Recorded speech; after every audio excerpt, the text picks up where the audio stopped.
AskReddit by thrown under buses. You walk into someone's house. What's the first thing you look for? That's the biggest red flag. If the house is dirty. I don't care about kids' toys so over the place. I care that the dog pooped at least a week ago and no one cleaned it up. That tells me I probably don't want to sit in any surface or eat anything. And my clothing needs to go straight into the wash when I get home. Jesus. Me here wondering if the fact that I don't do the dishes until I want to make dinner the next day is a problem, and people in this thread being like, if the dog does a big stinky shit and pisses all over the floor and no one cleans it up for a week, then that's kind of an issue. Mistreated, neglected animals, that is a dog constantly kept tied outside with no shelter, a cat with a super dirty litter box, or a fish with a disgusting tank. My aunt had goldfish, one from the fair that got huge and lived 4 years in a nasty tank. When she finally cleaned it, they died. For whatever reason they thrived in that murky water. A disgusting bathroom. Flashback to high school parties. Looks through comments to see what red flags I need to remove from my house. This is the sole purpose of the post. The smell and the state of the toilet. I don't care if your house is messy, if you have dishes piling up. But if it smells like animal, I want to book it. In my tired state, I read this as the smell and the taste of the toilet indirect. Blue plastic oil drum. Chill out bro, I just want to take a few pictures. Smell. Who is cooking the feet? Because they are done. Faint yet noticeable crying sounds or cries for help from the basement. Nothing worse than someone who doesn't know how to properly soundproof their dungeon. Are they hoarders? There's now a hoarder house on the same street as my high school. When I visited my hometown a few months ago, my mom took me by it and it's absolutely horrible.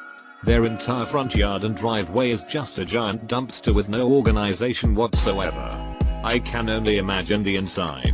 They have some kids' toys and a trampoline visible. I can't imagine those kids trying to live through that. No soap in the bathroom. Or watered down soap. Never water down your soap. It dilutes the preservatives and allows for bacterial growth. It's better to buy the cheapest soap you can find and use it at full strength than to dilute stronger or more expensive soap. Filth. Not disarray or clutter caked on. Grimy, black crusted filth on things that should be cleaned on a daily. And roaches. She didn't have roaches, but this sounds like a girl's house I was just dating. I was happy when she broke up with me because I was gonna do it anyways. Her house was a fucking mess and we started to get serious and talk of me moving in, but after cleaning her house twice and her kids just instantly destroying it, pissed me off and made me think about the future, and in no way would I have lived there.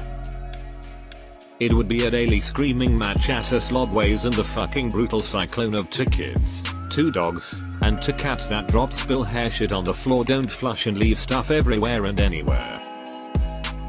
Deep breaths Jason. Pictures of the Pope all over the house but no pictures of the actual family. That sounds oddly specific. There's no hand soap in the bathroom. Yeah, this is horrible. Surprise, sketchy, unexpected and unmentioned strangers. Pee jars. A guy at work we all hate told my BF that he's too lazy to go downstairs to the bathroom at night, so he pees in Dr. Pepper bottles and shits in a bucket, and the pee bottles are all over his room because he wants to see how many he can fill. Pet feces urine. I understand there are accidents. I've always had pets, shit happens. But if you just are lazy or don't potty train, then that is a total red flag. Accidents happen but you fucking clean the accidents. Then your house doesn't stink. The level of cleanliness. I understand that people have busy lives and I'm not expecting sterile hospital clean, but if you're a stay-at-home person and can't be bothered to pick up the piles of stuff and let your pets use the floor as a bathroom, I'm immediately walking back out. Conversely, the sterile hospital clean places also freak me out a bit when they look almost unlived in. My former roommate had a sign that said don't give the horse drugs, so maybe something along those lines. Yeah, it would suck to not be given drugs in your own home just because of your roommate's sign. Dirty. Not an unclean kitchen type dirty, but when it's clear the snack wrappers have formed an alliance and are warring with the dirty clothes for dominance. A surprising number of people don't have soap by the kitchen sink. Soap with any sink really should not be missing. Or no towel. And yet their hands are never wet. Bleeding walls and disembodied voices saying get out. Not doing that again. And then, the walls will lose green slime. Oh wait, they always do that. Alive, laugh, love sign.